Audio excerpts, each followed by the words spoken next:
Welcome back my friends. Let's continue on why 2021 will be a difficult year to invest. If you're new here to the channel, this episode is a follow-up video of my thoughts on why I think 2021 is a much harder year to invest as compared to 2020.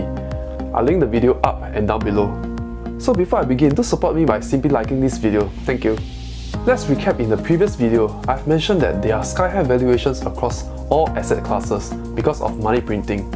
The other reasons that make 2021 a difficult year to invest are inflation crisis, interest rate hikes, consumption pattern changes, disruption and value traps. The last reason is actually long-term debt cycle. This is taught by Ray Dalio, and I think he's one of the best when it comes to studying macro patterns. Long-term debt cycles are in the time frame of 50 to 75 years. So what exactly is long-term debt cycle? Let's first imagine a world without debt or credit. In a world without debt or credit, a person's spending will be another person's earning. The amount of money supply is finite. How much I earn will be the result of other people's spending. So if they spend lesser, I will earn lesser. Productivity growth and improvement still happens over time in a much more linear and slower pace. So say for example, if I own a water bottle company, if I want to accelerate my company's growth, I will open up a factory to massively produce more water bottles so that I can sell to more customers and earn more revenue. So what do I do if I don't have enough capital yet? I will take up credit or long-term loan to support the building of factories. This will help me to produce more water bottles and surge productivity growth, more revenue for me, increasing my income. My income increases, so does my spending power. And since my spending power is another person's earning power, he also gets to earn more. He in turn can also use the credit to increase his income, and his increased spending will be another person's earnings.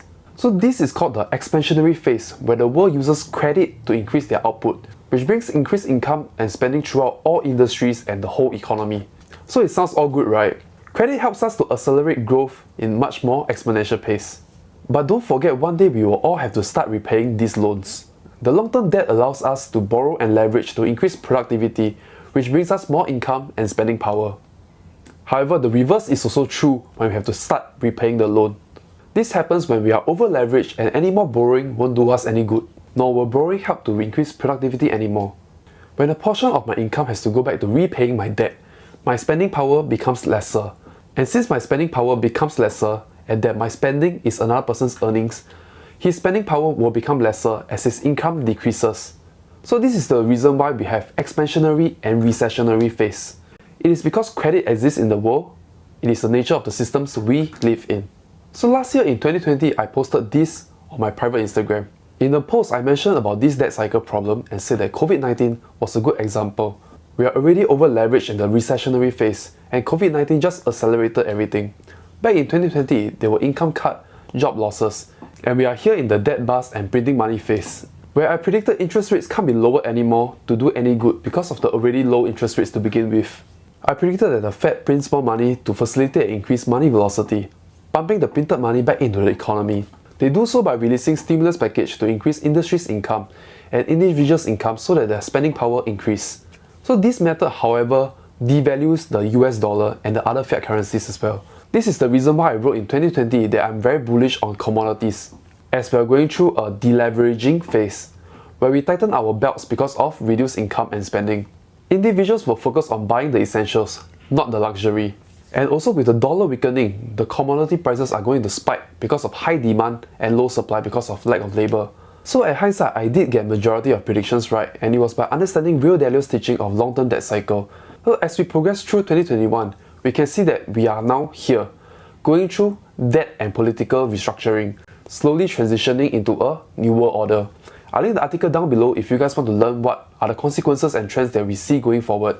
So in conclusion, nearing the end of a long-term debt cycle also imposes extra challenges on top of what is already going on in 2021.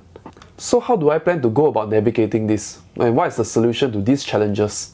I guess one way for me personally is to invest in companies that I know have very bright future and that their fundamentals can actually scale to their said potential. Hence, regardless of what is happening in the macro environment, I feel safe to slowly buy and add these companies into my portfolio. The two companies that I'm extremely comfortable buying are Tesla and AMD, because their upside in the next 5 to 10 years can at least triple in current value. Okay, with that, I end off today's video. If you have stayed tuned to this far and would like to support our work of educating you guys on finance and investment, do subscribe to our channel and ring the bell button. Don't forget to smash the like button too. I will see you next week.